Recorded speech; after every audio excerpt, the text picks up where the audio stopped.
Terima kasih Tuan Yang Dipertua kerana memberi peluang pada Tuan untuk turut serta membahaskan RMK 12 yang telah dibentangkan oleh Yang Berhormat Perdana Menteri pada Isnin 27 September 2021 yang lalu. Sejak daripada RMK pertama sehingga ke RMK 12, perangkat pertama dalam mukadimah dokumen rancangan Malaysia tersebut dan meletakkan perpaduan sebagai objektif utama dan penting. Dalam dokumen RMK 12, perkataan inklusif telah digunakan. Walaupun dokumen-dokumen rancangan Malaysia sebelum ini telah menggunakan perkataan yang lain seperti perpaduan, bersatu padu, dan sebagainya, namun tujuannya adalah sama, yaitu mencapai perpaduan nasional. Namun setelah 11 rancangan Malaysia dilaksanakan, perpaduan masyarakat serta perpaduan nasional di Malaysia bukan pula bertambah baik, sebaliknya bertambah buruk. Kalau dulu tidak kedengaran suara-suara seperti Sabah Sarawak Keluar Malaysia SSKM, hari ini sudah ada parti politik yang menjadikan agenda keluar Malaysia sebagai agenda perjuangan mereka. Kenapa semua ini berlaku? Apakah yang sudah telah terjadi 58 tahun pembentukan Malaysia dan setelah 11 rancangan Malaysia dilaksanakan, kesemua rancangan Malaysia tersebut cantik-cantik di atas kertas, tetapi apabila sampai proses perlaksanaannya tiba-tiba dibangkitkan dasar-dasar dan program-program anti perpaduan dan anti inklusiviti seperti Pekeliling 1982 yang menghalang kaum tertentu daripada menggunakan beberapa kalimah ataupun perkataan. Tiba-tiba program digital marah, ikuran daripada insiden loyak dilaksanakan. Dan sekarang tiba-tiba dasar 51% Bumi Putra dalam sektor logistik dan penghantaran mau dilaksanakan. Saya ingin bertanya kepada Perdana Menteri, apakah dasar 51% yang dicadangkan itu terkandung dalam rancangan Malaysia ke-11? Pada tuaran jawapannya tidak ada. Saya tidak nampak. Justru kenapa tiba-tiba dibangkitkan sekarang? Apakah ini disebabkan adanya agenda politik? Apakah sengaja mau bangkitkan sentimen kaum? Bukankah ini anti perpaduan? Bukankah ini anti inclusivity? Bukankah ini tidak mengikuti dasar-dasar yang diperkenalkan dalam rancangan Malaysia ke-11 dan kini rancangan Malaysia ke-12? Dan apakah dasar-dasar ini membantu mencapai objektif rancangan Malaysia ke-12?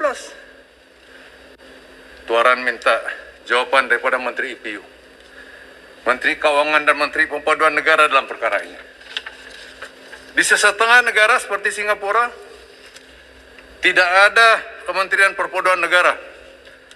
Sebaliknya, pelbagai cabaran perpaduan ditangani melalui pelaksanaan dasar, program dan projek oleh setiap kementerian. Dan bermula daripada Perdana Menteri, semua menteri bercakap pasal perpaduan, kemakmuran, dan inklusiviti. Pendekatan seperti ini, Tuan Yang Dipertua, bukan sahaja berjaya menjimatkan kos pembangunan, tetapi juga sangat berkesan mencapai objektif perpaduan nasional. Oleh Tuaran mencadangkan supaya diwujudkan unit perpaduan di setiap kementerian seiring dengan unit penyertaan Bumi Putra di setiap kementerian. Tetapi Tuaran mintalah agar unit penyertaan Bumi Putra tersebut supaya dinamakan semula sebagai unit Bumi Putra dan orang asal. Ingat, orang asli tidak masukkan dalam konsep Bumi Putra dan ditabir urus dengan hanya satu agensi yang bernama Jokwa. Dan ingat juga, apabila bercerita dengan konsep Bumi Putra ini dan terjumpa nama-nama seperti Peter 19, dia hanya dianggap sebagai Bumi Putra kelas ketiga. Dan apabila berjumpa dengan nama seperti Masidi Manjun, dia dianggap Bumi Putra kelas kedua. Nama-nama Bumi Putra kelas 1 itu semua orang tahu. Objektif kedua dalam kesemua rancangan Malaysia ialah kemakmuran. Dan dalam rancangan Malaysia ke-12 ini ditunjangi pula dengan kemakmuran bersama. Kunci utama untuk menghasilkan kemakmuran ialah meningkatkan pelaburan, terutama sekali pelaburan dalam sektor pembuatan. Pertanyaan tuaran kepada Menteri EPU, Menteri Keuangan dan Menteri Perdagangan Antarabangsa dan Industri ialah, apakah dasar strategi dan program dalam RMK12 ini untuk mengatasi setiap penghalang kepada pelaburan dalam sektor pembuatan, terutama sekali untuk membawa pelaburan FDI ke taman-taman perindustrian di wilayah tanah besar Malaysia yang least developed, yaitu in the Borneo Territories. Bagaimanakah masalah logistik dan pengangkutan dapat diatasi? Apakah tindakan untuk mengatasi masalah bekalan air, masalah bekalan listrik, masalah jalan raya, masalah broadband connectivity, dan masalah keselamatan? Dan lain perkataan, apakah tindakan-tindakan untuk mengurangkan kos untuk melabur di taman-taman perindustrian di tempat-tempat yang saya maksudkan tadi? Bayangkanlah, Tuan Yang Pertua, di mana perumahan di sekitar kawasan Parlimen Tuaran, Parlimen Sepanggar, Parlimen Penampang, Parlimen Kota Kinabalu, dan Parlimen Putatan, di mana puluhan taman-taman perumahan seperti Taman Sri Gading, Taman Telipur Riak, Taman Putrajaya, Bandar Sera, dan sebagainya, di mana perumahan tersebut berhampiran dengan Taman Perindustrian Kota Kinabalu KKP, terpaksa dilaksanakan catuan air karena masalah sumber air, sehinggalah nanti siap loji rawatan Telibong 2, yaitu hanya pada tahun 2023. Setiap hari di taman-taman perumahan ini penduduk mengeluh, dan bila air ada catuan, air masuk hanya 9 malam dan dihentikan 6 pagi dan sebagainya. Dan bayangkanlah bagaimana kehidupan seperti ini. Bayangkanlah apabila para pelabur terdengar dengan keadaan seperti ini. Di POIC Lahadatu, Tuan Yang Pertua, masih berlaku air dihantar ke kilang-kilang pada waktu tertentu juga karena masalah sumber air. Digunakan lori. Bayangkanlah, ini taman perindustrian ini.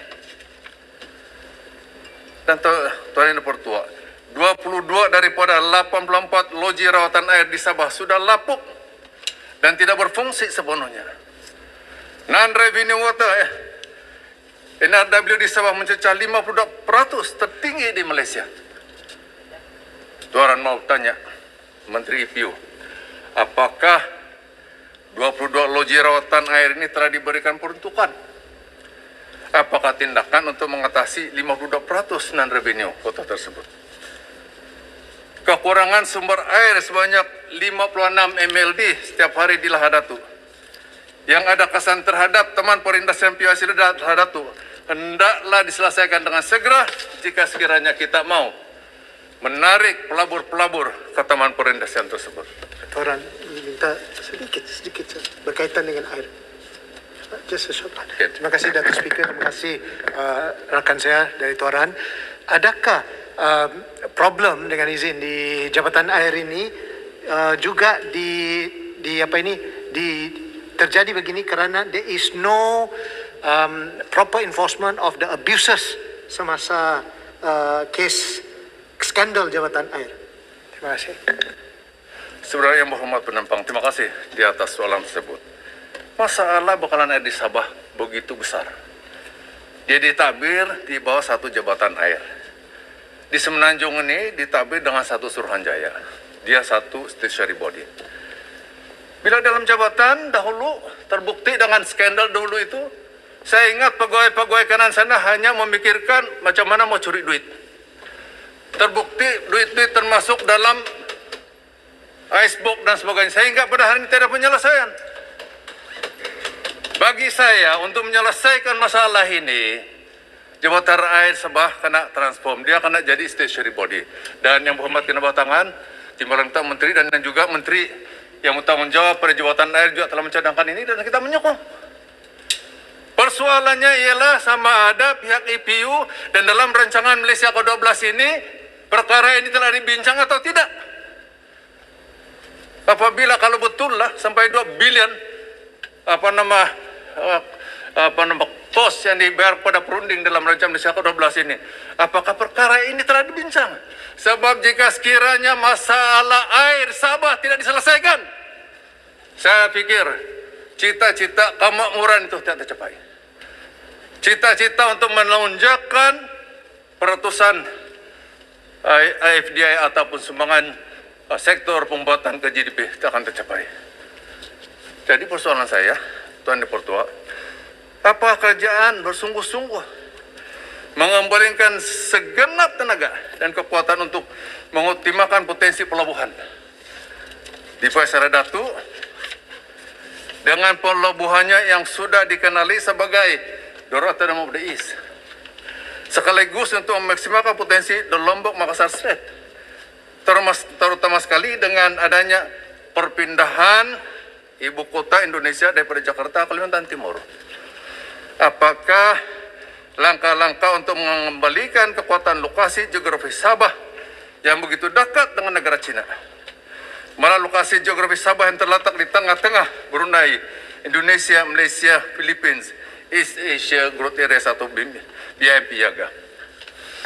Tuan akui kerajaan Sabah serta juga Dewan Bandaraya, majelis-majelis pembandaran dan majelis-majelis daerah di Sabah memainkan peranan penting dalam hal ini. Sebab itulah agenda desentralisasi dalam tabir urus kerajaan sangat kritikal.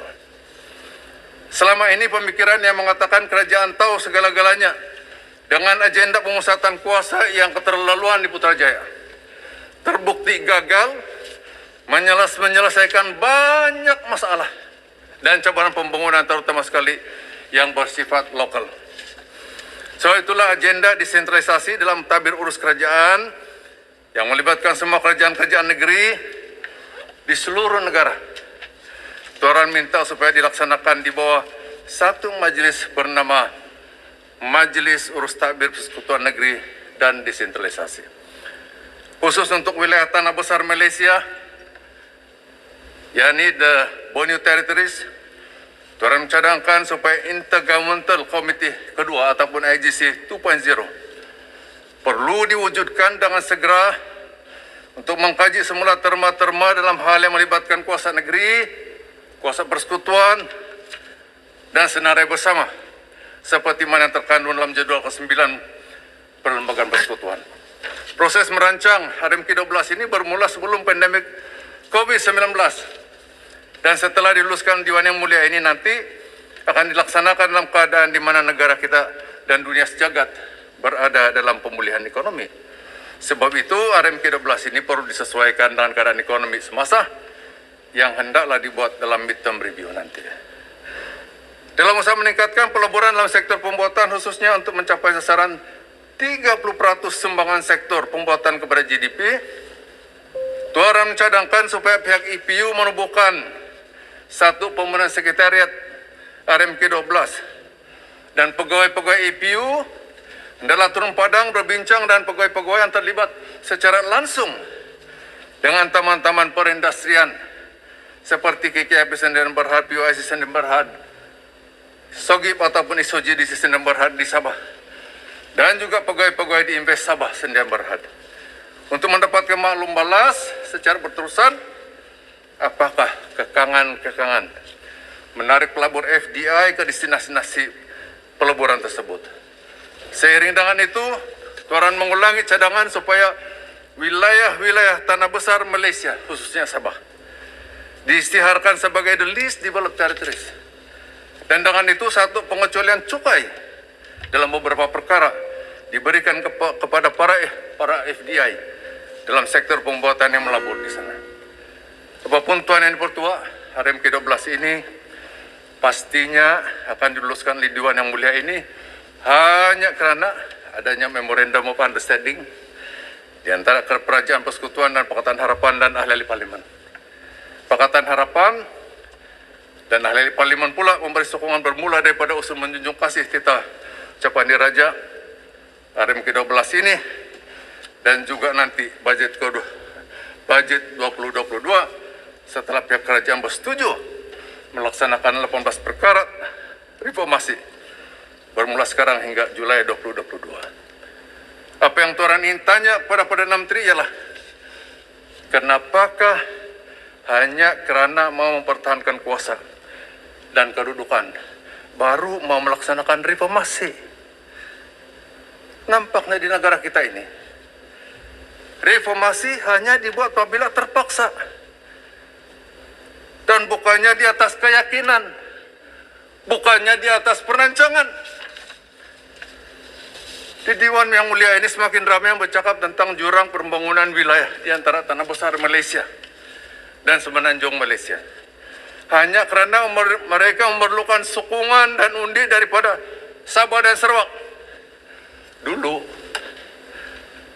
kalau ada yang bercakap tentang hak-hak Sabah, seperti 20 perkara dan Perjanjian Malaysia tahun 63, percaya dia dilabel sebagai anti-federal. Tolong habiskan ya, Abi. Ini last para sudah. Dan pasti diambil tindakan di bawah Akta Keselamatan Dalam Negeri. Syukurlah hari ini di Dewan Yang Mulia ini ada sudah yang mencadangkan supaya kerajaan perlu pandang ke Borneo, supaya pembangunan di wilayah Borneo dapat ditingkatkan. Kepada rekan-rekan yang turut memperjuangkan hak-hak Sabah dan Sarawak di Dewan Yang Mulia ini, Tuan mengucapkan setinggi-tinggi penghargaan dan ucapan terima kasih. Namun pada Tuan, memandang saja ke Borneo tidak cukup. Kerajaan mesti juga mendengar denyutan nadi rakyat, terutama sekali pandangan akar umbi dari wilayah-wilayah Borneo. Sebab itu desentralisasi dalam tabir urus Persekutuan Malaysia amatlah penting. Untuk itu Tuan mencadangkan supaya salah satu daripada jawatan kuasa pilihan khas Parlimen yang telah pun dipersetujui untuk ditambah di bawah MOU ialah jawatan kuasa pilihan khas Parlimen mengenai desentralisasi dan Majlis Urus Tabir Persekutuan Negeri ataupun Special Parliamentary Select Committee on Federal State Council and Decentralization. Melalui jawatan kuasa khas Parlimen ini, kerajaan akan dapat mengambil perspektif tanah besar Malaysia untuk membina dan membangun Malaysia yang makmur, inklusif, dan mapan. Sekian dan terima kasih. Terima kasih Yang Berhormat Tuan. Yang Berhormat